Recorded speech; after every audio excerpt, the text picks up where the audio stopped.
Bueno, muy buenas a todos. Bienvenidos al 15º episodio del podcast de Mentís.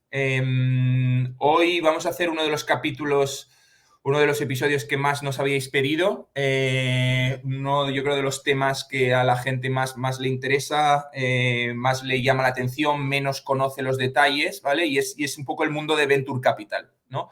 El último capítulo que hicimos fue con un business angel y con un emprendedor muy exitoso como es François Debré, que ya nos introdujo un poco al tema del mundo VC, pero hoy tenemos a una persona con ya bastante experiencia, a pesar de que es bastante joven en este mundo, que es Jordi Vidal, ¿vale? Que es un principal de Kibo Ventures, que es uno de los fondos de Venture Capital pues más exitosos y más conocidos en España. Y la idea es hablar un poco sobre la industria, primero sobre su carrera, ¿no? Para ver cómo llegó hasta Kibo, porque yo creo que es algo que muchos nos preguntáis, ¿no? ¿Cuál es la trayectoria más común para llegar a ser un inversor en Venture Capital? Pero luego también un poco sobre la industria, sobre lo que está pasando en los últimos tiempos, que está, pues, oye, cambiando rapidísimo y cada día parece que hay noticias nuevas sobre lo que está pasando en el mundo de las startups y Venture Capital. O sea, que creo que va a ser un capítulo muy chulo. Y nada, sin mucho, no me enrollo mucho más porque me gusta que las presentaciones las hagan los propios invitados, o sea que invito ya a Jordi. Jordi, ¿cómo estás? ¿Qué tal, Edu? ¿Cómo estás? Oye, por, Encantado de estar aquí.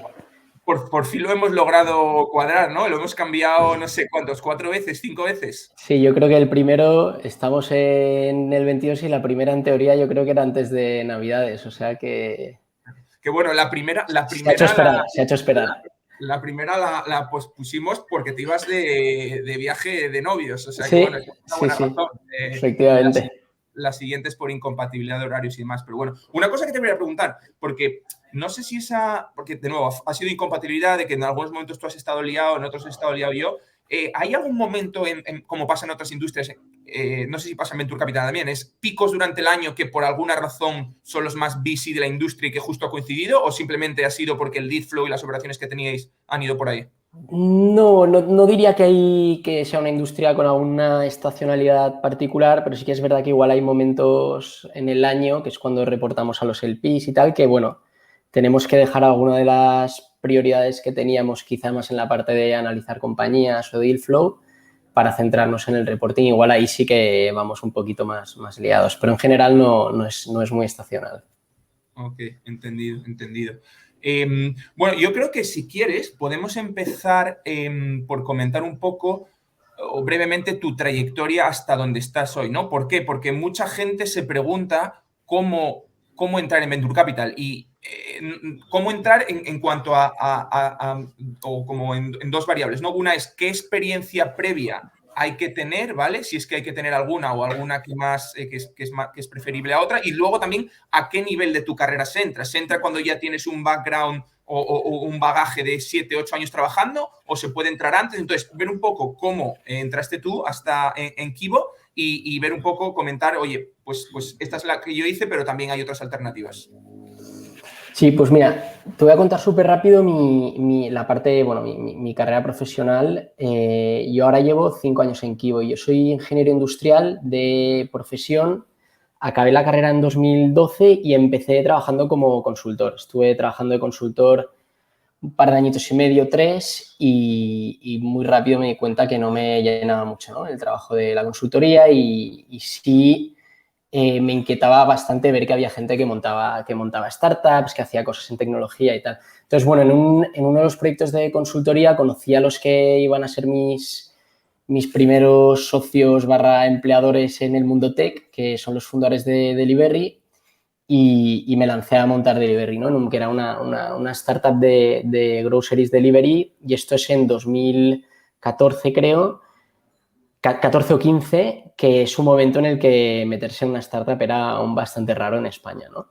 Y ahí fue cuando empecé a entrar en contacto con el mundillo tech, con emprendedores, a hablar con emprendedores, a conocer de lo que iba esta industria, y donde conocí lo que era el Venture Capital, ¿no? Que muy pronto me empezó a despertar mucho interés y me empecé a mover mucho. Pues yo quizá el último año de Delivery estuve dándole muchas vueltas a cómo entrar en VC, a hablar con gente que ya estaba en fondos, a conocer a emprendedores que me pudiesen presentar a fondos, y así es como de manera muy orgánica acabé conociendo al equipo de Kivo. En Kivo entré en 2017 a principios y estamos en 2022, así que son ya cinco añitos, o sea que ya ha pasado un tiempo, la verdad. ¿Por qué? O sea, al final hablamos mucho y yo soy el primero que comete el error de poner startups VC y meterlos en el mismo grupo cuando realmente el trabajo dentro de una startup y dentro de un VC son mundos totalmente distintos. Entonces, ¿por qué estando dentro de una startup dijiste, oye, pues está guay lo de trabajar aquí, ser de los primeros empleados, lanzar algo nuevo, pero casi que me gustaría estar más del otro lado? O sea, ¿por qué? Sí, o sea, aquí el modelo, en mi caso particular, el modelo que nosotros estábamos montando era un modelo muy intensivo en capital y que por lo tanto necesitábamos levantar rondas, ¿no? Y yo, mucha parte de mi trabajo era hablar con inversores y preparar materiales para los inversores y ahí fue cuando conocí la industria, ¿no? Y realmente es una industria que está muy conectada, ¿no? Es súper interesante siempre que en los fondos haya alguien que haya pasado por lo que es que te queden 3 meses de vida en una compañía, lo que significa tener que levantar una ronda sí o sí, qué cosas tienes que demostrar y enseñar para levantar una ronda, etcétera, etcétera, ¿no? Con lo cual, yo creo que está muy ligado. Además, la inversión en compañías muy jóvenes y con un componente muy tecnológico está muy ligada, mucho más ligada a una parte de producto, de mercado y de equipo que a una parte puramente financiera, ¿no? Al final, cuando nosotros como Kivo y nosotros luego os contaré, supongo, más adelante en qué momentos entra Kivo en las compañías, ¿no? Que son momentos relativamente avanzados, pero igualmente lo que son las proyecciones financieras no nos sirven como para entender lo que va a pasar con la compañía de aquí 3 años, ¿no? Es más un tema de entender cómo piensa el emprendedor sobre su negocio. Entonces, yo creo que ese know-how de haber estado en producto, haber vivido, estar en un equipo de 3 personas y en un año y medio ser 25 y en otro año ser 100, ¿no? O sea, ese tipo de crecimientos yo creo que es súper interesante tenerlos in-house en un fondo. Uh-huh. O sea, este perfil podríamos decir es, oye, perfil técnico en el sentido de ingeniería más experiencia en early stage startup y ese es, pues, oye, un Sí, perfil, sí, ¿no? bueno, y luego yo creo que la parte de consultoría que la gente le da muy poco valor creo que es importante porque cuando tú trabajas en un fondo de venture, normalmente son equipos pequeños, has de tener un punto de autonomía muy importante y necesitas haber adquirido previamente un conjunto de skills que muy fácilmente adquirirás, por ejemplo, en un trabajo como la consultoría o como la banca, ¿no? Saberte comunicar, saber preparar presentaciones, incluso saber montar modelos, etcétera, etcétera, ¿no? Esos son skills que a veces parece que estén un poco olvidados, pero son muy importantes, ¿no? Por eso la carrera de Venture, yo siempre a la gente joven que me pregunta, le digo, oye, no tengas prisa, en Venture puedes entrar prácticamente en cualquier momento de tu carrera, pero tiene que ser una cosa muy orgánica y es importante que sepas que es un trabajo donde hay bastante autonomía, ¿no? Donde pues te lo guisas y te lo comes prácticamente tú todo. Sí, es muy interesante esto que comentas de que puedes entrar casi en cualquier punto de tu carrera, porque yo creo que no es algo tan común en otras industrias donde puedas entrar casi en cualquier momento. El otro día, por ejemplo, sin ir más lejos, hay dos venture funds ahora españoles, que entiendo que no hay problema en mencionarlos, que son K-Fund y Adara Ventures, que están fichando ahora mismo Junior Talent, Junior. Es decir, que están lanzando programas de analista, pues eso, para gente casi recién graduada. Sin embargo, luego también es bastante normal que, o por lo que yo leo, ¿no? Por lo menos en los VCs americanos, muchos emprendedores muy exitosos, o quizá no tan exitosos, pero al menos con una buena experiencia, que entran ya a nivel partner, casi te diría, ¿no? Entonces, eso es bastante interesante. Entonces, por bajarlo un poco más a la tierra, o sea, ¿qué otros, has dicho que en cualquier momento de tu carrera, etcétera, pero por concretar un poco más, ¿qué otros perfiles son comunes en fondos de VC? Gente que viene de banca, gente que viene de, o sea, un poco, ¿cuáles son las otras alternativas? Pues yo te diría que es un mix entre consultores, banca y este mundo de business tradicional y startups. Lo que comentas es muy interesante, ¿no? Sí que es verdad que al final cuando una industria, por ejemplo, el Venture Capital, es una industria que en España, ¿no? Que ponías tú el ejemplo de España, ha madurado muchísimo en los últimos al menos 5 años, que es cuando yo lo he visto, pero por lo que me comentan compañeros míos que llevan 10 años en la industria, ¿no? Ha madurado muchísimo más, ¿no? Cuando yo entré en Venture Capital en España es que es que igual, es que no llegábamos probablemente a 60 o 70 personas trabajando en fondos de venture en España, ¿no? Y ahora deben haber, pues, cientos. Y entonces también esa madurez del ecosistema entiendo que lo que hace es abrir nuevas oportunidades a diferentes niveles, ¿no? Y luego está el perfil emprendedor de éxito que ha montado una compañía apoyándose o fundada por fondos de venture capital, fondeada por fondos de venture capital, que bueno, es una muy buena manera para ese emprendedor de devolver al ecosistema, ¿no? Que le ha ayudado a crear esa compañía, pues oye, he hecho mi exit, he ganado un dinero, pues ahora monto un fondo y devuelvo al ecosistema lo que en su día me dio a mí, ¿no? Eso, pues Iñaki Berenguer, por ejemplo, acaba de montar un fondo, entonces esos son ejemplos que son muy interesantes, ¿no? Y que al final ayudan a dinamizar el ecosistema y es importante, yo creo, que pasen esas cosas, la verdad. Sobre esto del ecosistema, un comentario y otra pregunta. Un comentario es, yo el otro día leía un tuit bastante bueno que decía, oye, por ejemplo, con el éxito de Globo, ¿no? Dejando a un lado lo que luego pasó con las acciones, etcétera, vamos a asumir que el éxito de Globo, 2.300 millones, tal, un poco la importancia de, oye, ¿cuánta gente se ha salido de aquí, tanto empleados como gente que invirtió muy al principio, que se ha salido con un buen cheque y con un buen dinero para volver a meter esto en el ecosistema y seguir dinamizando, ¿no? Es un poco lo que acabas de decir y no, Tal cual. me parece que tenía bastante sentido. Y luego otra pregunta respecto, esto es un comentario general, ¿no? Un poco para bajar a tierra un poco lo que comentabas.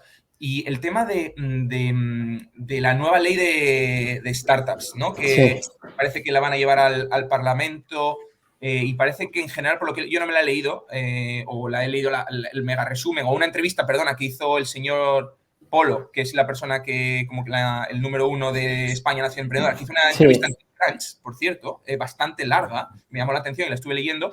Vosotros, tú a título particular, también estás bullish, por así decirlo, con esa nueva ley. ¿Crees que de verdad va a ayudar al ecosistema o estás todavía un poco de, oye, vamos a ver en qué termina?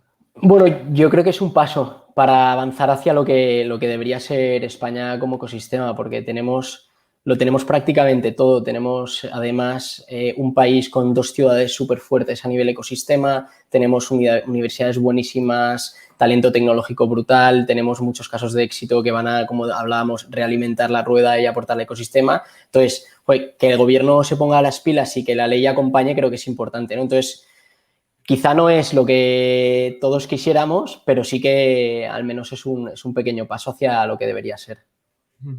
Y perdona, otra pregunta sobre ecosistema.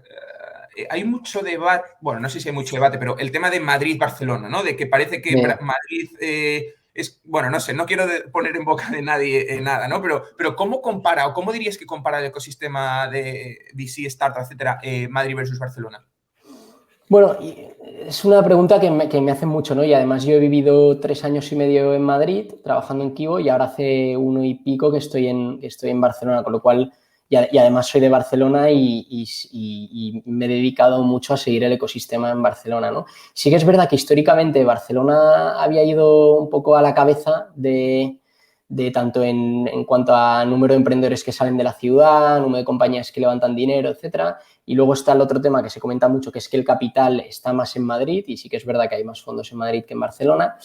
Yo creo que ahora está bastante equilibrado, es decir, a nivel de cantidad invertida sigue Barcelona estando un poco a la cabeza, creo, en 2021, pero se ha equilibrado bastante y yo creo que está bien que haya ese punto de competitividad entre ambos ecosistemas, ¿no? Que salgan buenos proyectos ahí, que salgan buenos proyectos aquí. Históricamente lo que se había dicho es que siempre el mundo corporate estaba mucho más en Madrid y en Barcelona pues había una tradición cultural más emprendedora, ¿no? Yo creo que eso está cambiando ahora mismo. El buen talento en el mundo y en Barcelona y Madrid pasa lo mismo, se plantea emprender, ¿no? Ahora todo el mundo se plantea emprender y creo que eso es buenísimo. Yo creo que están muy a la par, ¿eh? No te diría que ninguno de los dos está por delante. Hay la misma cantidad de compañías, la misma cantidad de proyectos buenos, etcétera, etcétera. Sí que es verdad que igual Barcelona, una de las cosas en las que veo que está destacando es en atraer emprendedores extranjeros a montar proyectos aquí. Ese tal cual era mi punto, ¿no? Que a priori sobre el papel es una ciudad mucho más internacional que... Sí, entonces pues ves, oye, pues ex Airbnbs que han estado montando proyectos por todo el mundo, poniendo headquarters de nuevas startups en Barcelona, ¿no? Y eso sí que es verdad que lo vemos, pero en cambio en Madrid tienes proyectazos muy gordos tipo Devo, tipo Tracksters, o sea, hay mucho tejido ya emprendedor muy bueno, ¿no? Y incluso tienes proyectos ya exitosos que sí, que están ya empezando a realimentar esa rueda, ¿no? Pues tipo Sopan Talent o bueno, muchas otras compañías. Sí. Interesante ese debate, la verdad. Siempre el debate Madrid-Barcelona lo hay, no solo en Bici, lo hay casi en cualquier área, ¿eh? Sí. No sé qué, o sea, un poco de todo. Pero vamos, aquí lo importante es que como país estamos avanzando y tenemos talento, hay dinero y hay ganas de montar cosas, ¿no? Y se está demostrando, las compañías están creciendo muchísimo, hay muchísimo dinero de fuera que está entrando, los fondos de aquí están levantando fondos cada vez más grandes, con lo cual estamos, yo creo, empezando a competir con Londres o París, Berlín, que es un poco a lo que deberíamos aspirar todos, ¿no? A ser capaces de competir con esas ciudades a todos los niveles, ¿no? O sea, para mí, de nuevo, desde la más profunda inexperiencia y desconocimiento del sector, una de las cosas que a mí me parecen obvias, ¿no? Que tiene ventaja España es el mercado hispanohablante, que obviamente entiendo que no es lo mismo como expandir en Estados Unidos, donde toda la cultura es más igual, etcétera, pero al menos el idioma, joder, tienes una ventaja respecto a compañías francesas, tal, sobre todo en compañías o en tipos de negocio, ¿no? Donde el idioma sea importante y no sé, tampoco, no sé, pero me da la sensación que muchos, el hecho de expandir en tu mismo idioma es muchísimo más fácil. No sé si estás viendo, o sea, no sé si crees que las compañías españolas están aprovechando bien ese mercado hispanohablante o crees que todavía les está costando salir. No, sí, hay muchas que sí. Cabify, por ejemplo, es una compañía que expandió a Latinoamérica muy pronto y es una estrategia que le salió bien durante un tiempo. Nosotros, por ejemplo, acabamos de invertir en una compañía en Creator Economy, Gaming, que básicamente se enfoca al mercado hispanohablante, ¿no? Y evidentemente hay una oportunidad brutal. O sea, hay la tira de países hispanohablantes donde además hay una bancarización baja. En fintech hay muchísima oportunidad y creo que ahí sí que los agentes del ecosistema locales tenemos una ventaja, ¿no? Para empezar a lanzar proyectos ahí. Dicho esto, ya hay bastante tejido emprendedor ahí, con lo cual hay que saber correr, ¿no? Y saber entrar en el momento adecuado y correr en esos mercados. Y Es lo levantar el que dinero adecuado para lanzar proyectos en esos mercados. Es algo que había leído yo también, ¿no? Que muchos VCs americanos están yéndose a LATAM, a México y luego más abajo como locos. Y entonces te preguntas, ¿no? Aquí desde España lo que pensamos es, oye, lanzamos en España y nos expandimos a Sudamérica y ahí estarán pensando, oye, lanzamos en México y lo siguiente vamos a por España, ¿no? Lo estarán pensando. Totalmente. Totalmente. Sí, pero vamos, yo creo que en ese sentido, evidentemente, contra un mexicano, pues no seremos mejores abriendo México, ¿no? Pero si conseguimos montar un modelo que llegue antes a México que el propio mexicano pensarlo y montarlo, pues eso nos da una ventaja, ¿no? Y evidentemente el tema de la cultura del lenguaje es súper ventajoso. Versus, por ejemplo, a una compañía en Londres que quiere lanzar en México, ¿no? Exacto. Interesante. Oye, y estamos hablando oye, cuando me refiero yo a los VCs americanos, a los VCs españoles, VCs que es como un término que, bueno, todos sabemos un poco lo que significa, ¿no? Oye, inversión en empresas que están pues, en una parte inicial de su desarrollo, vamos a dejarlo así, ¿no? Como definición general, pero luego sé que los VCs son muy distintos entre sí. Para mí, pues una de las diferencias, ¿no? Es en qué fase de esta fase inicial, cómo de inicial es esa fase. Y luego también, no sé si tiene sentido dividirlos por industria o no. Entonces, no sé si quieres hacer una matriz de 4 de industria y life stage de la compañía o crees que solo tiene sentido de momento hablar de life stage y no hay tanta especialización. Bueno, yo lo divido en tres. Uno es stage, que es, oye, en el stage de la compañía que inviertes, ¿no? Y ahí los términos normalmente son, pues, seed, series A, series B, series C, que históricamente era como se les llamaba las rondas, ¿no?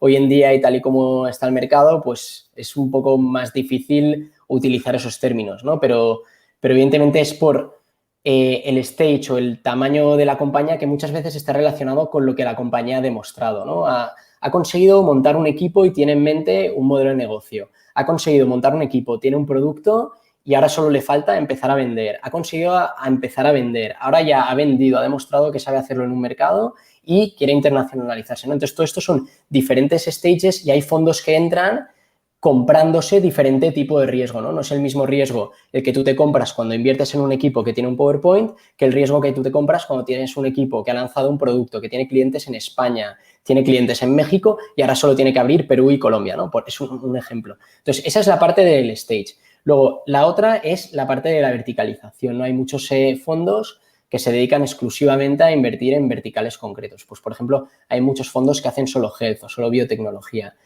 Hay fondos incluso que hacen solo software as a service, ¿no? Y eso generalmente está muy relacionado con el expertise de los partners de ese fondo o como históricamente o de manera muy orgánica han ido invirtiendo en compañías de ese tipo. Y hay un tercero que es un poco el approach un poco más geográfico, ¿no? Que tienes fondos que invierten solo en geografías concretas y fondos que invierten en todo el mundo. Entonces yo, en general, cuando hablo con fondos, intento categorizarlos en base a esos tres parámetros.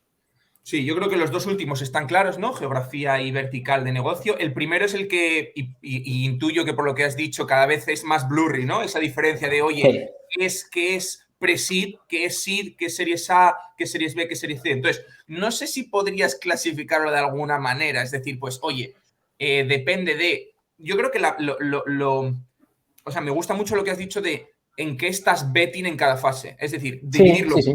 más que por el tamaño en sí, ¿no? Entonces, no sé si lo podrías clasificar de alguna manera. O sea, yo como normalmente lo veo es, oye, un equipo atacando un mercado concreto, pero con una idea, es decir, pues 2, 3 personas, ¿no? Con un PowerPoint. Eso es riesgo, por así decirlo, pre-seed, que es, oye, riesgo completo, ¿no? Por así decirlo. Son 3 tíos que pueden saber mucho, pueden saber poco de ese mercado, pero tienen una idea. ¿Qué pasa? Cuanto más sepan de ese mercado, más experiencia hayan tenido, probablemente mejor network tendrán y más fácil será para ellos levantar dinero, ¿no? Con lo cual te encuentras ese tipo, por ejemplo, un ejemplo son second time entrepreneurs que han montado ya un proyectazo que lo han petado.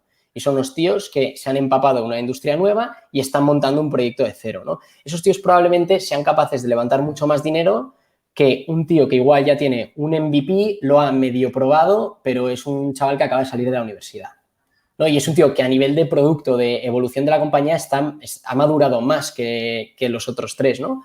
Pero le costará probablemente más levantar dinero. Entonces, yo creo que está muy relacionado con el riesgo que tomas, ¿no? Cuando entras en las compañías. Entonces, para mí es, oye, preproducto, producto, que es, oye, ya tiene un producto y va a empezar a venderlo, y post demostrar una atracción comercial, ¿no? Y ya una vez has demostrado una atracción comercial ya te puedes meter en temas como internacionalizarlo, escalarlo a miles de millones, o sea que eso ahí al final ya depende mucho de la escala, ¿no?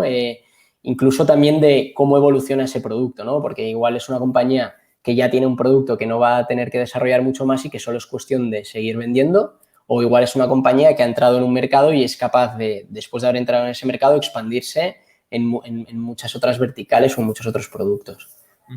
Es interesante. Y claro, yo que soy inversor igual que tú, ¿no? Cuando me hablan de riesgo, lo primero que pienso es en retorno, ¿no? De, oye, ¿qué retorno esperado y máximo y mínimo espero para tomar un riesgo determinado? Entiendo que vuestro retorno mínimo por lo que hacéis es cero, básicamente. O sea, sabéis que el downside es cero para vosotros probablemente. Pero me gustaría pensar en cómo pensáis en el retorno esperado en cada una de esas fases y sé que vosotros en Kibo hacéis algo muy concreto, probablemente tampoco puedas hablar por los que hacen seed, ¿no? O los que hacen pre-seed, pero ¿cómo lo piensa un inversor? Es decir, yo si invierto en pre-seed quiero hacer un 30 times y si invierto en seed quiero hacer un 10 y si invierto en series A quiero hacer un 5, ¿o es una buena forma de verlo así o crees que no es algo tan matemático o tan fácil de explicar? No, o sea, que al final todo fondo tiene su modelo de fondo y sabe cuál es el retorno esperado por compañía para que le salgan los números del fondo, ¿no?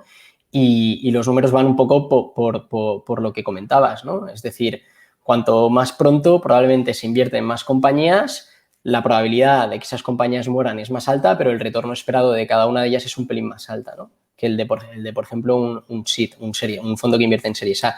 Dicho esto, nosotros cuando invertimos en series A sí que esperamos un upside y un retorno potencial de las compañías que es muy elevado, ¿no? De más de 10, incluso más de 15 veces.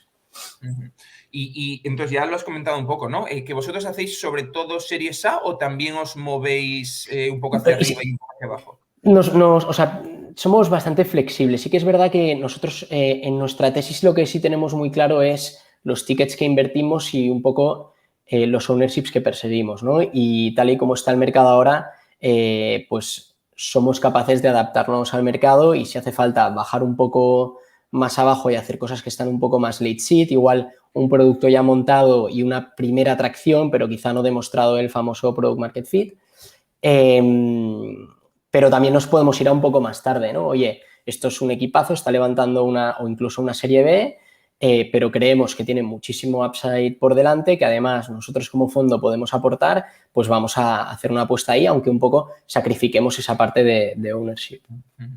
Algo que, y voy a ir lanzando preguntas que me se me van ocurriendo, algo que me llamó la atención también hablando en el capítulo anterior es cómo le dais, cómo de importancia le dais a la combinación ticket-valoración, porque eso determina vuestro porcentaje. Es decir, ¿por qué para vosotros es importante tener a partir de un X porcentaje? Porque en mi cabeza lo que pienso es, oye, si tú eres minoritario, casi que más da tener que el 2 que el 6. Quiero decir, digo, si desde el punto de vista de economics para ti sale, por qué importa tanto tener el 2, el 6? No sé si es igual por tener a alguien en el board o no sé, ¿cuál es un poco vuestro racional? Bueno, primero nosotros nos gusta estar en el día a día de la compañía y estar en los boards, estar acompañando al emprendedor, aportar y trabajar. Nosotros trabajamos mucho de la mano de las compañías, ¿no? Si nosotros, en vez de tener un portfolio de 25 o 30 compañías con entre el 8 o 9% y el 15 o 16% tuviésemos 50 con el 4%, probablemente podríamos dedicar muchísimo menos tiempo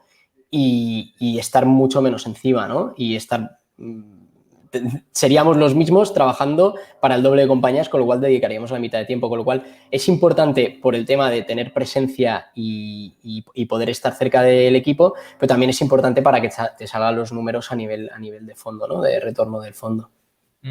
Entendido, entendido. Y aquí yo creo que otra clasificación, algo que se comenta bastante en cuanto a cómo clasificar los VCs, aunque esto de nuevo es una clasificación un poco más soft, es, oye, cómo de hands-on en las compañías, ¿no? Y tienes el ejemplo de nuevo, esto yo por lo que leo, no sé si es así o no, pero por ejemplo, en Estados Unidos siempre hablan, oye, los de Anderson Horowitz, que son unas gente súper hands-on, que te ayudan, te ponen mucho network, está muy encima, bla, versus la gente de Tyler, ¿no? Que te ponen ticketing, no quieren saber nada más de ti.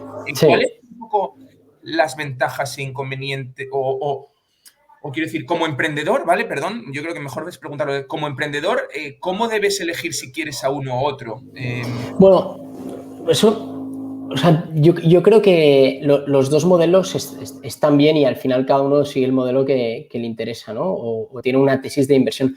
Nosotros yo creo que el trabajo que tenemos que hacer va muy de la mano con nuestra tesis de inversión, ¿no? Con los tickets que ponemos, los porcentajes que cogemos de las compañías y la ambición que tenemos para cada una de ellas, ¿no? Y al final hemos construido una red, tenemos un conjunto de incluso talento en el equipo que queremos explotar para ayudar a las compañías, ¿no? Entonces es un valor añadido, además de evidentemente poner dinero en la compañía, que aportas. Sí que es verdad que hay estrategias de fondo, como lo que comentabas de Tiger, que son todo lo contrario, que es, oye, mira, yo te voy a dar el dinero, pero me vas a ver el día que nos conocemos, el día que firmamos en el notario y ya no me vas a volver a ver, ¿no? Que es muy fair, ¿no? Y para muchos emprendedores puede tener sentido. Igual hay otros emprendedores a los que esa estrategia les va a funcionar menos, quizá porque no tienen esa red, porque no han tenido un acceso y porque, joder, les viene muy bien que les ayudes.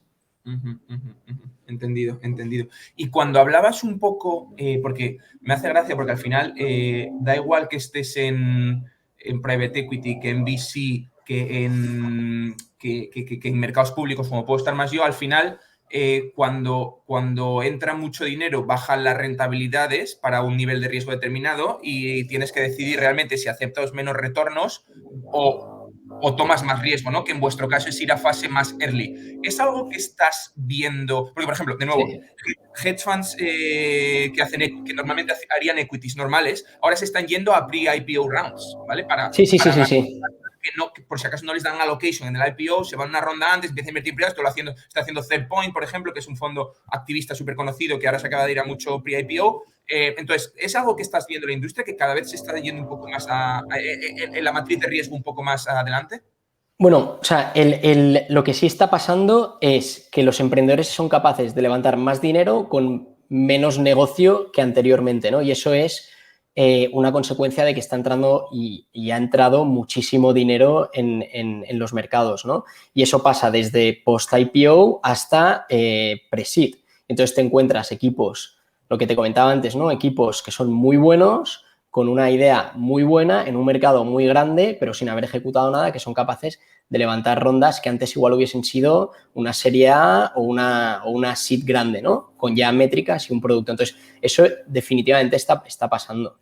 En Europa desde hace un par de añitos y en Estados Unidos desde hace un poco más. Y todo es como una cascada, ¿no? Los Tigers de la vida empiezan y nos va llegando un poco a todos, ¿no? Y es el mundo en el que estamos ahora y yo ahora se lo comento a mucha gente, digo, ahora es un buen momento para ser emprendedor porque hay dinero y hay muchas ganas de invertir en ese activo, ¿no? En compañías de alto crecimiento con un componente tecnológico importante. ¿Y crees que de nuevo, esta tendencia, más dinero, más pronto, etcétera, etcétera, etcétera, responde a que por cómo está el mundo ahora mismo, las compañías tecnológicas, startups digitales, como las quieras llamar, tienen un potencial mucho mayor que antes? Por ejemplo, típico gráfico de cuánto tardaron ciertas empresas tecnológicas en adquirir una valoración de 1 billón o de 10 billions o de facturar no sé cuánto. O sea, como que ¿está justificado porque todo es más rápido y más escalable? ¿O crees que hay quizá algunos buckets o algunas partes del mercado que están un poco inflados o un poco igual fuera de control? No, hay un punto de mercados inflados, porque al final, o sea, tú como compañía puedes hacer las cosas muy rápido y evidentemente el dinero ayuda, pero hasta cierto punto. Es decir, tú no puedes montar una compañía que genere free cash flows relevantes igual en 2, 3, 4 años. Ahora, sí puedes montar una compañía de muchos billones si eres capaz de levantar mucho dinero y conseguir que los fondos te pongan esas valoraciones. Eso no significa que luego, cuando tú tienes que convertir ese cash que has levantado en cash a devolver, tu compañía valga eso. Es decir, aquí nosotros una cosa que le damos mucha importancia es entender que el subyacente en el que estamos invirtiendo va a tener un valor futuro real y que va a haber alguien que va a saber ver ese valor, ¿no? Entonces, por eso es importante también ir con cuidado con todo este hype que está viendo, estas compañías que en 2 años se convierten en unicorns, pero que tú luego ves los números de lo que facturan, la rentabilidad que tienen y tal, y es que están muy lejos de ser una compañía que luego alguien realmente vaya a querer pagar 1 billón por esa compañía, ¿no? Entonces, hay que ir con un poco de cuidado con eso porque claramente hay un punto de inflación que va muy bien para algunos fondos para demostrar que tienen retornos on paper, pero que la realidad luego, que es cuando tienes que convertir esos retornos en cash, porque tienes que hacerlo, no es tan trivial, ¿no? Y entonces luego es cuando empiezan a venir down rounds y empiezan a venir los problemas. Entonces hay que ir con mucho cuidado con esas compañías súper ronderas, súper hype, donde luego los números no acompañan, ¿no? Y eso es tanto para el que invierte como para el emprendedor, ¿no? Porque ves emprendedores que anuncian rondas brutales de 100 millones a valoraciones increíbles, pero que tienen unos números muy pequeños a nivel de revenues o de uso y de rentabilidad, y que piensas, oye, para que con el dinero que han levantado consigan construir un negocio de más valor del dinero a la valoración al que lo han levantado, joder, les va a costar mogollón. ¿No?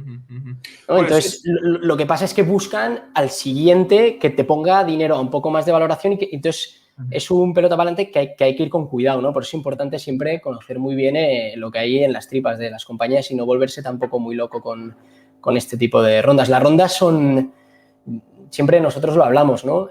Las rondas son un mal menor para los emprendedores. O sea, todo buen emprendedor quisiera financiarse con sus clientes, evidentemente. O sea, el otro día ponía yo unos tweets, ¿vale? De cómo el mercado público, ¿vale? En compañías listadas estaba siendo súper volátil y súper agresivo con las compañías growth. Es decir, que tú tienes los casos de Delivery Hero, de Shopify hace un par de días, de Facebook, de otros 2 o 3, que sacan un guidance un poco por debajo de lo que espera el mercado o unas estimaciones un pelín por debajo y la acción se les penaliza muchísimo. Se desploma porque están price for perfection, kind of, ¿no? Es decir, oye, si cumples este business plan con los tipos de interés bajos, vales esto, pero como bajes un poco el crecimiento y cualquiera que se haga hacer un DCF, que se haga un DCF y que cambie el crecimiento del 17 al 13 y verá que hay una diferencia de relación salvaje. Entonces, esto lo cuento como pregunta de, ¿vosotros miráis dónde está el mercado público respecto a las compañías tecnológicas? Porque al final vosotros invirtiendo en Series A, pues al final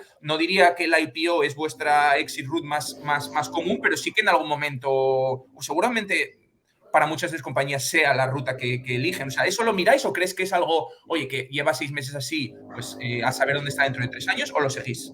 No, lo seguimos, además, muchísimo por diferentes motivos. Primero porque nosotros invertimos en Flywire, que salió a bolsa, y entonces es algo que evidentemente tenemos muy en mente y lo seguimos. Y segundo, porque tenemos ya pues, un par de compañías o tres que han llegado a un late stage, están empezando a pensar en una potencial IPO, y nos importa mucho, nos interesa mucho entender lo que está pasando en IPO y cómo se está penalizando o beneficiando a las compañías que hacen IPO, ¿no? Entonces, todo lo que hemos hablado antes de un mercado con mucho dinero, con valoraciones muy altas, sí que desde finales de noviembre, diciembre hasta ahora, que hemos visto que en los mercados las compañías growth y tech se han visto muy penalizadas, creemos que va a poder perjudicar a esas compañías que estaban pensando en la ruta IPO, y que eso probablemente les vaya a hacer tardar un pelín más quizá en hacer ese IPO y tener que seguir financiándose en los mercados privados, ¿no? Pero lo seguimos y lo entendemos y nos importa muchísimo, porque al final creemos que muchas veces es un efecto muy cascada, ¿no? Porque muchas de esas tech growth son compañías que antes de hacer IPO se han financiado también con fondos de venture como nosotros. Entonces es algo que nos importa mucho. Ahora, creo que es cierto que al final, de nuevo, algo que ha pasado en los últimos 10 años es lo que se han desarrollado en los mercados privados. Igual que contabas la cantidad de dinero que había en VC, pues lo mismo en Private Equity. Ves que cada vez hay compañías más grandes que son privadas y que están más tiempo en privado. Entonces, yo creo que al final vosotros también, ¿no? Tenéis la ruta de, oye, que esto nos lo compre un PI.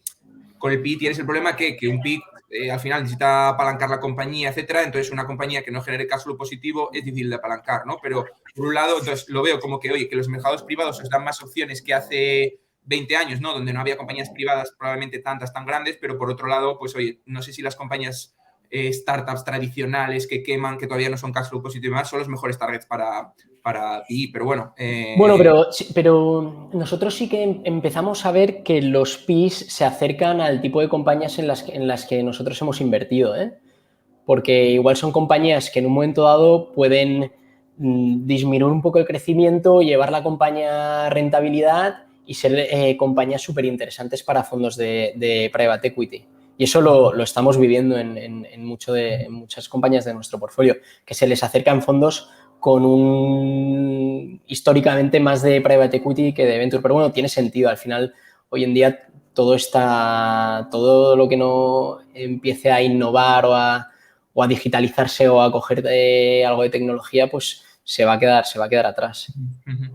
Y el otro día, otra cosa que pensaba yo, igual es una tontería, tú me dirás, pero otro efecto colateral negativo de las valoraciones muy altas, ¿no? Y yo decía, a ver, por un lado, ser una compañía que ha levantado muchísimo dinero a una valoración muy alta te hace pues, salir en prensa, que seas conocido y a priori generas awareness dentro del potencial talento para contratar de que, oye, esta empresa existe, es guay, puede ser un sitio interesante. Al final, a esta gente que compensas con stock options y con acciones, a ver, mientras una compañía, las métricas regulares y vale 5 millones de euros, ¿cuál es el upside adicional para esas acciones? ¿Vale? Es decir, las empresas que tienen mucha valoración con unas métricas regulares no tienen problema para atraer ese talento, porque ese talento en algún momento va a decir, oye, yo tengo unas stock options, incluso cuando ya les contratan, tengo unas stock options que están tan out of the money que es que no valen nada, es que me tengo que ir a otra compañía con una valoración menor. Entonces, no sé si eso es...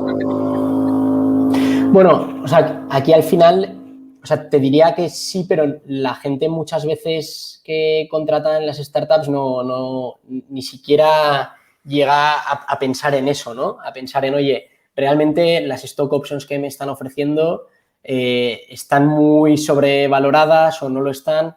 Entonces, yo creo que ahí el tema del talento, yo creo que muchas veces está mucho más relacionado con el impacto que pueda tener la empresa o la ambición que tenga el emprendedor que está buscando ese talento, ¿no? Sí que es verdad que el tema de las stock options cada vez es más mainstream, la gente cada vez pregunta más, en España, me refiero, evidentemente en Estados Unidos lo que has comentado es completamente cierto y es una cosa que está sucediendo.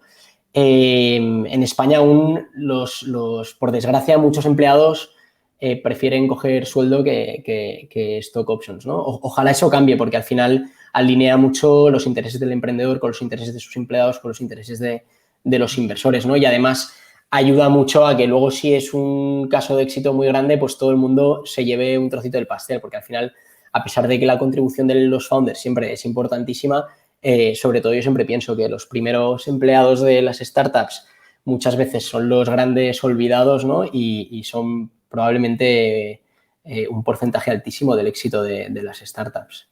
Esto lo comentaba con dos amigos hace yo creo ya un par de años, que los dos eran gente técnica que estaba uniéndose a dos startups y les estuve ayudando un poco a negociar un poco la compensation y pensar un poco sobre cómo pedir las acciones, etcétera, etcétera. Y me decían los dos que hablando con las compañías, cuando ellos habían un poco pedido a los CEOs o a los founders lo que yo había discutido con ellos y lo que habíamos acordado nosotros y lo que yo les había recomendado, me decían que les llamaba mucho la atención a los founders, eran europeas compañías las dos, que estuvieran pensando en eso e incluso que les gustaba que estuvieran pensando en eso y que estuvieran pensando en, oye, cómo va a ser mi stock package, etcétera, porque no es tan común en Europa todavía, al menos hace 2 años no era tan común y a mí me llamó la atención y yo pienso, joder, tío, o sea, es que yo soy el de los 10 primeros empleados de una empresa en la que confío, en la que tengo buen tal y, joder, me parecería importantísimo esa parte y creo que la gente técnica ahora quizá cada vez más, pero al principio no tanto, ¿no?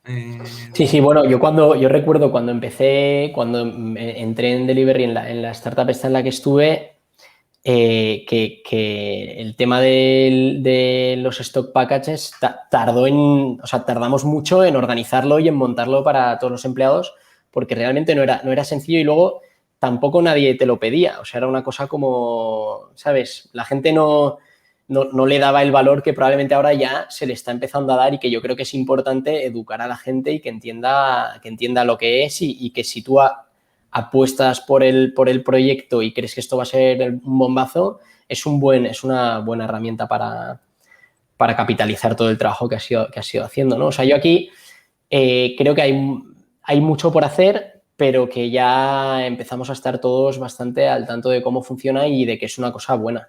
Y para los founders yo creo que es también una herramienta buenísima, evidentemente para atraer talento, pero también para saber que estás muy alineado con todos tus empleados, ¿no? A mí me encanta cuando veo a startups que te dicen, no, es que todos los empleados, en mayor o menor medida en función de lo senior o junior que sean o de lo que aportan o dejen de aportar o del tiempo que dediquen, tienen stock options, ¿no?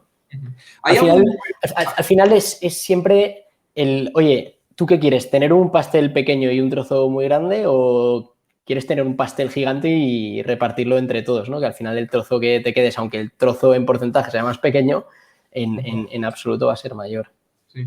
No sé quién le escuchaba también el otro día que en general los emprendedores son muy generosos con los inversores y muy stingy, sí, que no tan generosos con los empleados a la hora de estar stock options, ¿no? Cuando debería ser más bien al revés. No sé quién se lo escuchaba el otro día. ¿Hay algún número mágico en el tema de las stock options para los empleados? Es decir, tanto en el porcentaje de la compañía que debería estar en manos de empleados como en el número de empleados que deberían tener stock relevante al menos. Es decir, obviamente, pues sí, todo el mundo tiene, o muchas empresas dan stock options a mucha gente, pero me refiero, ¿qué equipo, qué tamaño de equipo es el que de verdad core tiene que estar o que creéis que tiene sentido que esté bien incentivado por stock? ¿Es 20 primeros, 5 primeros, 100 primeros y sobre todo qué porcentaje de la compañía? Bueno, nosotros siempre pensamos que el C-Level tenga stock, ayuda mucho a alinear los intereses de todo el mundo, con lo cual eso para nosotros es importante. Y luego cuando estás empezando, yo creo que los primeros empleados muchas veces se utiliza como herramienta básicamente porque las compañías no tienen cash para pagar los sueldos que esos empleados cobrarían en el mercado, ¿no? Entonces, en general lo que pasa es que muchas veces los primeros 30, 40, 50 empleados suelen tener stocks Y luego ya cuando la empresa es capaz de pagar sueldos más de mercado, pues quizá deja de tirar tanto de la palanca de stock options, ¿no? Dicho esto, a mí me encantan las compañías que tienen política de absolutamente a todos mis empleados les doy stock options, ¿no? Obviamente a la valoración que toca, pero que sientan que, joder, que tienen una parte de esto y que si entre todos hacemos un muy buen trabajo y esto va de cojones, pues van a poder llevarse algo, ¿no? Al final es una herramienta que yo creo que es muy buena y alinea muchos intereses, ¿no? Y ayuda, joder, a que todo el mundo, todos los stakeholders de que este proyecto haya funcionado, ¿no? Incluidos los empleados, que son, como decíamos, de los más importantes, salgan beneficiados de que esto funcione. Ujú. Y en cuanto a política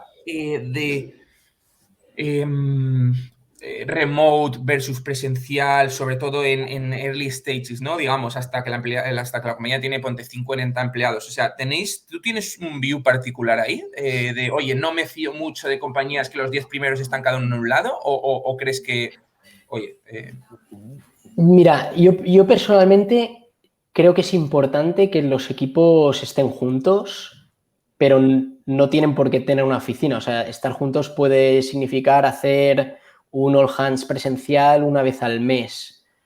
El full 100% remote, wow, a mí me cuesta verlo porque creo que mm, el intangible de que la gente esté sentada al lado, de que la gente se vaya a tomar un café, que la gente se cuente lo que ha hecho el fin de semana, creo que ayuda, sobre todo a nivel que la compañía sea capaz de construir una cultura, que la compañía sea capaz de transmitir unos valores, creo que ayuda, pero bueno, sí que 100% agree con que se pueden montar proyectos que son half remote o que se ven una vez al mes o una vez cada 2 semanas o como funcione.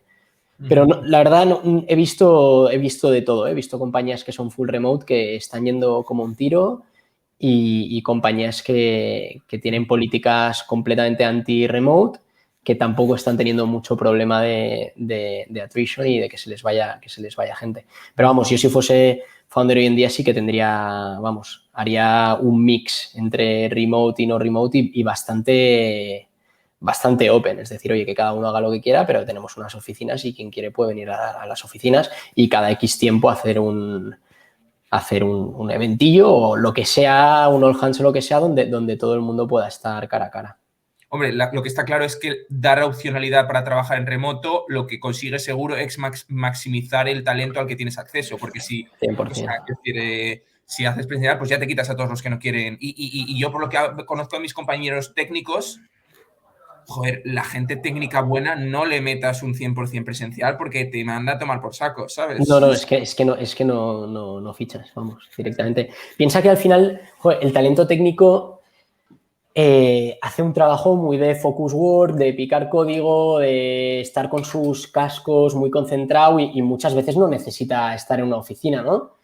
Pero, joder, que ese talento técnico pueda tomarse un café de vez en cuando con el product manager con el que está trabajando, pues joder, ayuda, ¿no? A generar buen rollo entre los dos, a nivel cultural una buena cultura, o sea, bueno, yo No, creo no. que ayuda, pero definitivamente si no eres, aunque Ujú. sea part-time remote, es súper difícil. Y la mayoría de startups con las que yo hablo que han adoptado políticas para los técnicos es full remote. Ujú, ujú.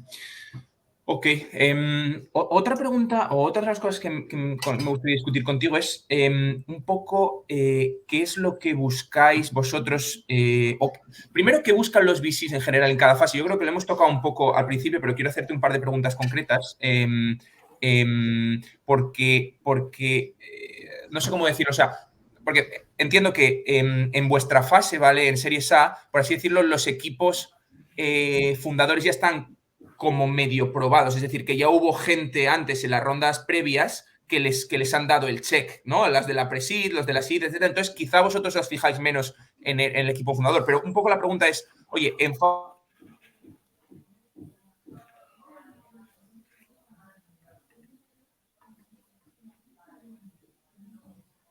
Te perdí.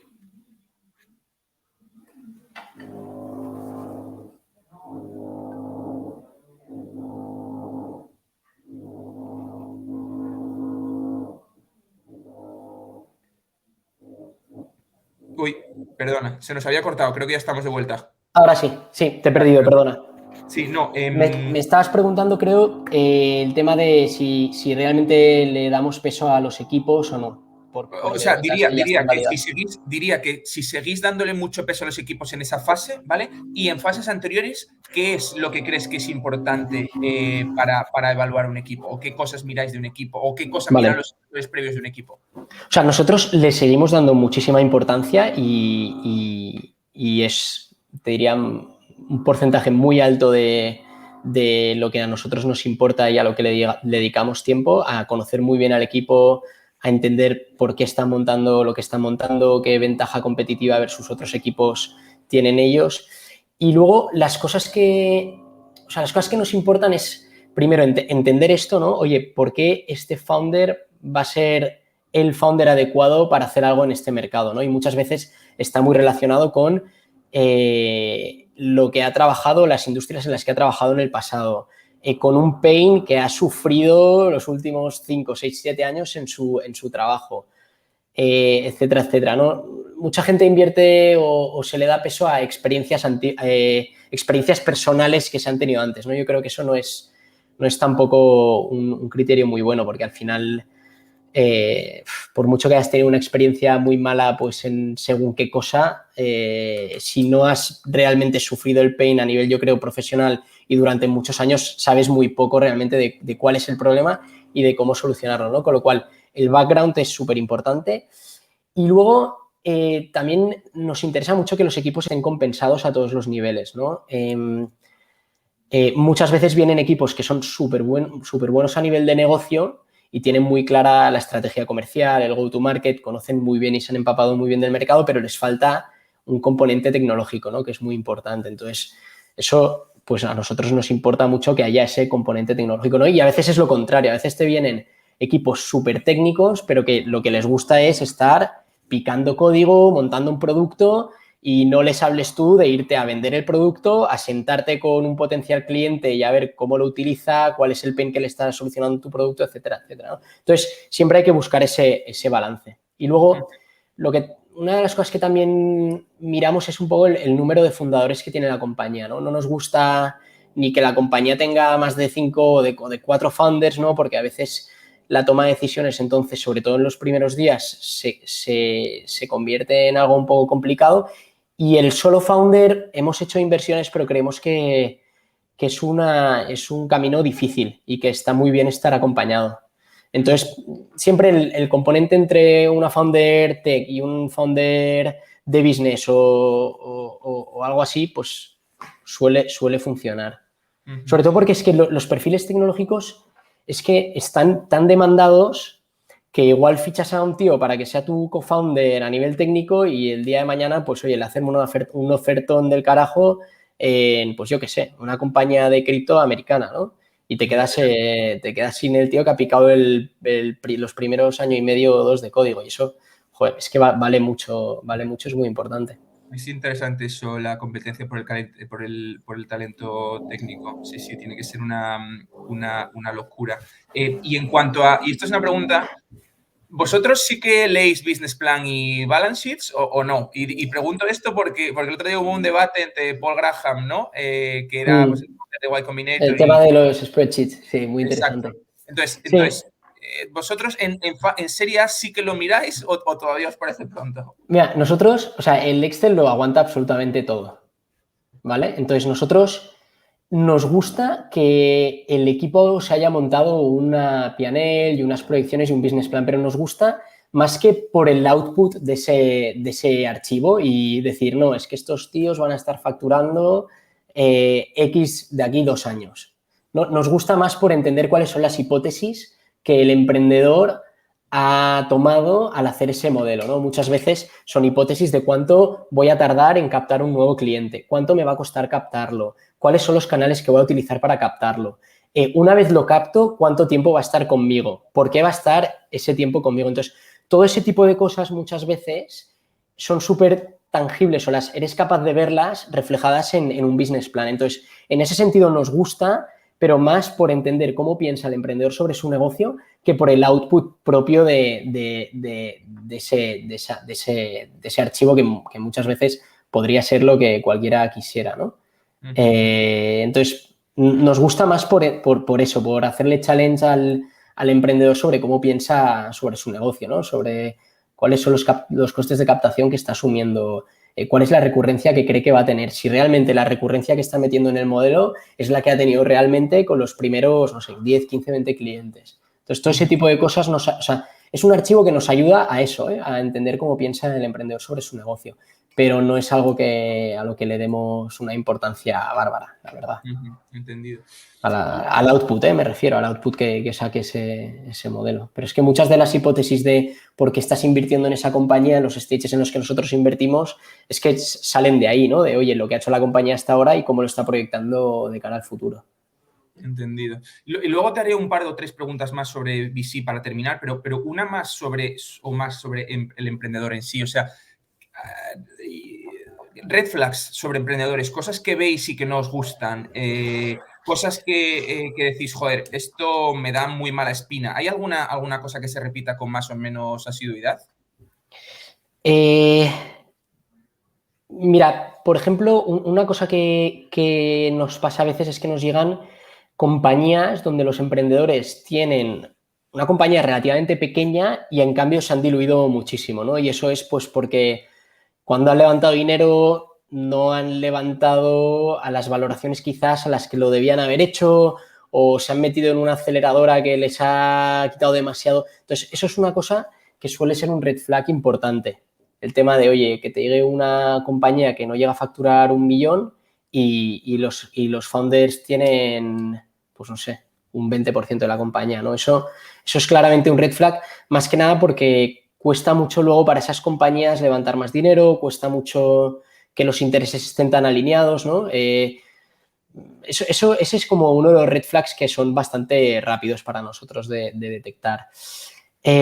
Luego, cosas más así a nivel de founding team, pues no sabría decirte porque cada deal tiene sus cosas, ¿no? Pero sí nos gusta que los emprendedores tengan una ambición bastante global, es decir, negocios muy locales que pretenden quedarse en la ciudad en la que han empezado o incluso en el país en el que han empezado, pues nos cuesta de verlos, ¿no? Entonces, sí que la ambición es algo a lo que le prestamos atención. Está muy relacionado también, oye, pues de dónde viene el equipo y qué es lo que quiere hacer, ¿no? Y qué está dejando atrás para meterse en esta aventura.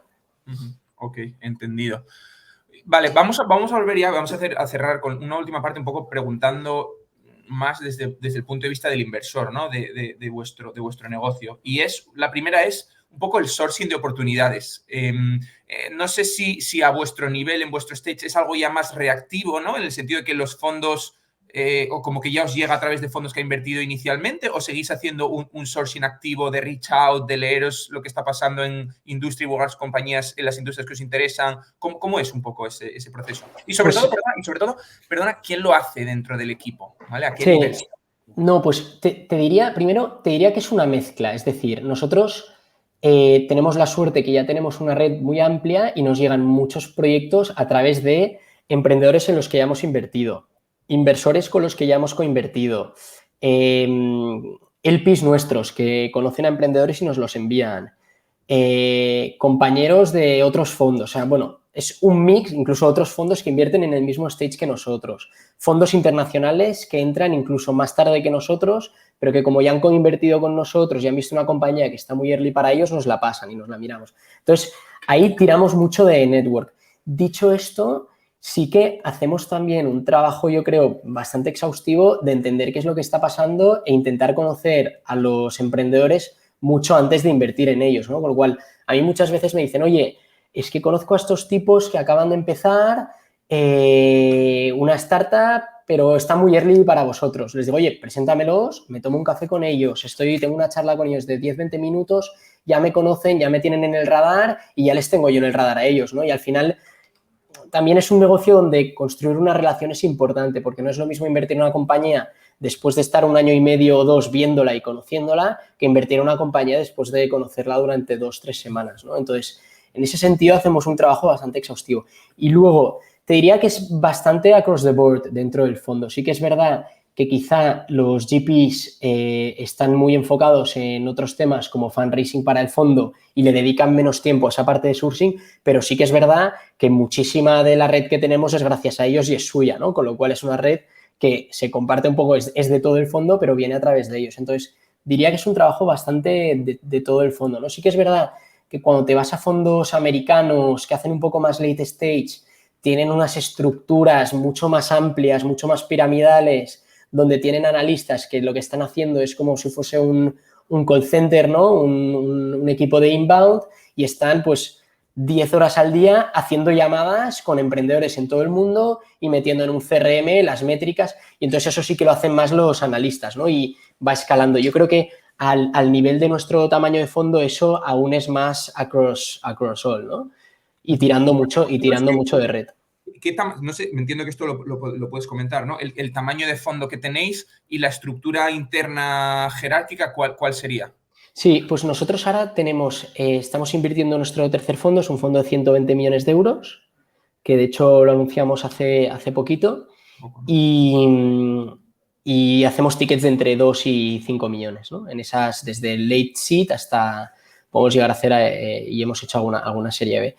Y a nivel jerárquico es bastante sencillo, ¿no? Porque tenemos GPs o fundadores del fondo, luego partners, luego principals y asociados o investment managers, ¿no? Vosotros no tenéis junior salido directamente desde la carrera. No, sí que de vez en cuando cogemos algún intern para pues, que nos ayude con algún análisis concreto que estamos haciendo o algún perfil que está haciendo un MBA y se viene pues 4, 5, 6 meses con nosotros, pero en general fichamos gente que ya tenga un poco más de experiencia profesional a nivel entry, por lo que te comentaba, ¿no? Porque es que necesitamos perfiles que sean capaces de coger el ritmo muy rápido y de tener un conjunto de skills que no van a aprender en Kivo y que presuponemos que traen aprendidos, ¿no? Y relacionado también con la parte de sourcing, en cuanto a industrias, ¿tenéis una tesis sobre, oye, nos gustan estas 5 o 6, 3 industrias o estáis abiertos y como nos gustan, investigamos un poco más sobre ellas y vamos generando cierta expertise, entonces nos enfocamos, digamos, los próximos 3 años en estas 3 industrias o 5, las que sean, o sois agnósticos en ese sentido? O sea, nosotros, el fondo es generalista, ¿no? Y podemos invertir en prácticamente cualquier industria, menos en cosas muy específicas tipo biotech o cosas súper apalancadas en hardware. Sí que es verdad que al final tenemos, por ejemplo, mucha experiencia en movilidad, ¿no? Y nos llegan muchos deals en movilidad y hemos hecho ya muchas inversiones, entonces nos sentimos muy cómodos con este tipo de deals, ¿no? Entonces te diría que hay como dos partes en las que nos especializamos. Una que es cosas que ya hemos hecho con las que nos sentimos muy cómodos y que tenemos experiencia, y luego otro son cosas que estamos viendo que tienen mucho sentido y que vienen fuerte, ¿no? Pues ahora mismo estamos dedicándole tiempo a entender proyectos y a ver cosas en Web3, en cripto y en blockchain, ¿no? ¿Por qué? Es el Porque Wild West eso, ¿no? Ahora mismo. sí, ahora mismo es súper interesante, ¿eh? Yo la verdad es que estoy más bien bullish con ese espacio. Y de hecho hemos hecho ya una inversión en un tema de NFTs. Pero, o sea, igual que tenemos esa especialización que viene dada por cosas que ya hemos hecho, sí que nos miramos mucho todo lo que está pasando en el mercado y cuáles son las tendencias, ¿no? Pues Creator Economy es una tendencia que viene muy fuerte, Future of Work, pues esto, Web3, Mental Health, creemos que es un espacio que va a ser muy interesante, Digital Health. Entonces, te diría que somos proactivos en cuanto a las industrias que miramos, pero generalistas en cuanto a lo que nos llega lo vemos. Yo, hablando del tema de mental health, a mí es un tema que me encanta. Yo, de hecho, estoy invertido en un fondo de venture capital canadiense que se llama Noetic Fund, que solo hace mental health relacionado con drogas psicodélicas, que yo creo que es Ahí nosotros aún no hemos llegado, todo llegará, pero de ahora momento que sí, no. igual la tenéis hasta restricciones ¿no? En el fondo, no, igual no. Probablemente. Es un tema bastante interesante. Y oye, ya tengo un par de preguntas para terminar y no te quito más tiempo, pero tema de instrumentos alternativos al equity, ¿vale? Para invertir en early stage. ¿Cómo lo ves? Primero, ¿te parece que que tiene sentido según la situación o eres todavía bastante que no lo acabas de ver mucho? Temas como, bueno, convertibles quizás es menos más fácil de Sí, entender, pero otras convertibles al final es casi lo equity, mismo es equity, ¿no? Sí, que exacto. equity, aunque Entre otras, pero es ahora deuda en el momento de la inversión, pero es casi lo mismo. Pero entiendo, me hablas pues de crowdfunding, venture debt. Venture Debt, sobre todo, que es la parte que a mí me llama más la atención y le veo bastante, no te digo riesgo, sí, o sea, le veo bastante riesgo para una startup, una Venture Debt plain debt, que no sea convertible, etcétera.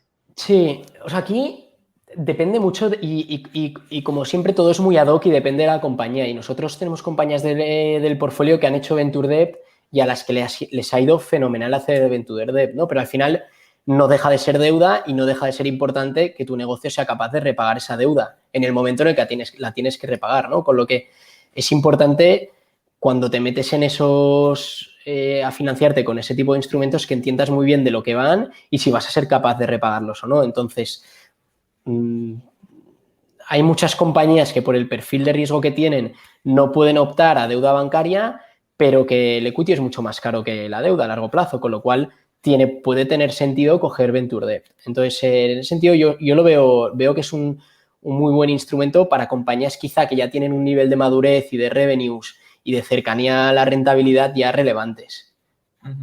¿Sabes? Entendido. Para un pre-seed que no tiene revenues, que tiene que montar un producto, pues sinceramente yo, si fuese el equipo, no me metería a levantar Venture Debt, pero es que bueno, el fondo de Venture Debt probablemente tampoco te financiaría. O sea que al final lo veo bien. Y luego, otro tipo de fuentes, pues ahora, por ejemplo, hay muchos fondos europeos que si tu compañía tiene un componente tecnológico importante, te dan dinero que es de carácter público y está muy bien cogerlo. Yo creo que eso tiene mucho sentido. Y el crowdfunding, que es otra fuente de financiación alternativa, creo que para según qué modelos de negocio tiene mucho sentido. Entendido. Y yo creo que una pregunta para cerrar, ¿no? Un poco, has comentado al principio cómo ha cambiado el ecosistema VC y emprendedor en España desde que tú te uniste hace pues 5 años a VC, 7 años, 8 al ecosistema emprendedor. ¿Dónde ves que va a 5, 7, incluso 10 años? Eso por un lado, en España en particular. Y obviamente en relación a ese crecimiento y a esa evolución, ¿dónde ves oportunidades para la gente joven, para gente que tenga, pues ahora que está empezando a trabajar, que quiera tener una experiencia de 2, 4, 6 años y luego moverse a ese mundillo?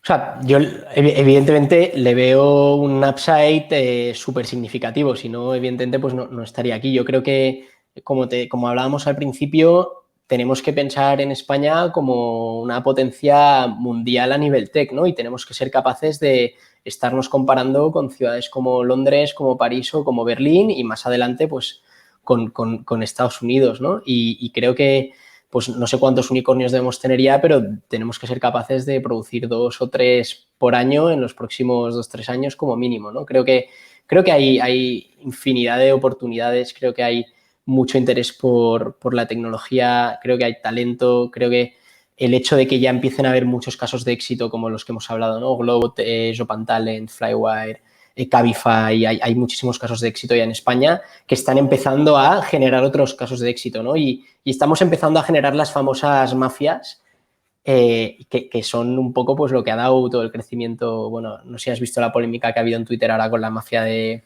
Stripe y de Y Combinator y tal.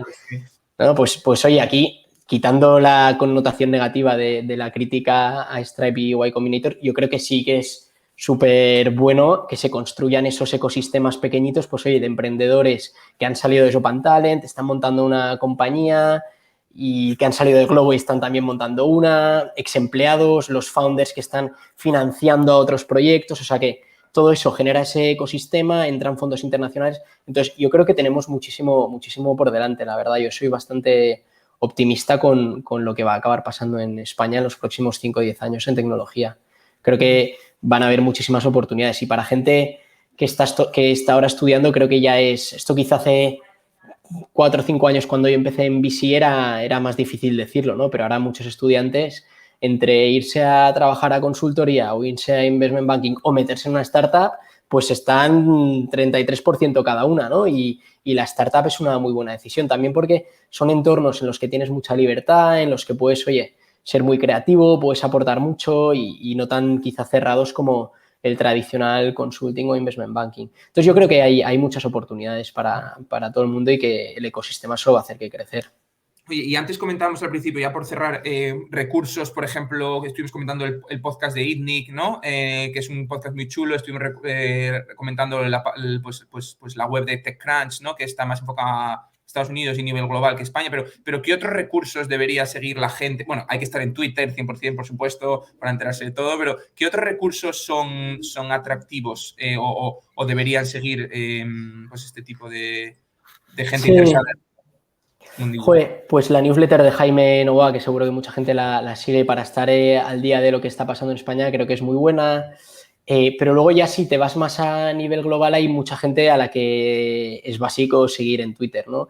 Chamaz, Graham, o sea, todo este tipo de perfiles que vienen El blog de de... Paul Graham es una pasada. El blog de Paul Graham, Fred Wilson es el típico al que seguir, que escribe muchísimo sobre Venture y además tiene unos posts buenísimos. Hay mucho contenido, ¿no? Yo siempre lo que recomiendo es empezar por Twitter, porque al final si te empiezas a meter en el rabbit hole de Twitter acabas viendo cosas, ¿no? Y yo ahora estoy dedicando mucho tiempo a seguir cosas en cripto y hay un par de podcasts que son muy buenos. Bankless es súper conocido y muy bueno y algún... Bueno, ahí es cuestión de un Meterse poco en el rabbit hole es una buena... meterse en el rabbit hole, o sea, te metes en Twitter, ves lo que tuitea uno, lo que contesta el otro, los recursos que se comparten y ahí vas acabando encontrando fuentes buenas de info. Exacto. Oye, no, pues nada, mil gracias por el tiempo. Me alegro de que por fin lo hayamos podido hacer, que ha costado. Nada, mil gracias a ti por invitarme y, joder, enhorabuena por el podcast porque he escuchado, creo que debo haber escuchado 7, 8 ya de los que has grabado, o sea que, Bueno, y me encanta. no, Creo la que verdad es un formato buenísimo. lo he tenido ahí un poco como side project, tampoco así un poco de manera informal, pero bueno, yo me divierto haciéndolo y la gente que lo escucha, que tampoco es mucha, pero es alguna, pues más o menos le gusta, o sea que bueno, contento, vamos. Bueno, de aquí a montarte tu comunidad y sacar tu NFT Mentis y de aquí a volar. Eso en algún momento, sí. Oye, pues nada, mil gracias por el tiempo y hablamos, ¿vale? Venga, fenómeno. Gracias a ti, Edu. Fuerte Chao. abrazo. Chao.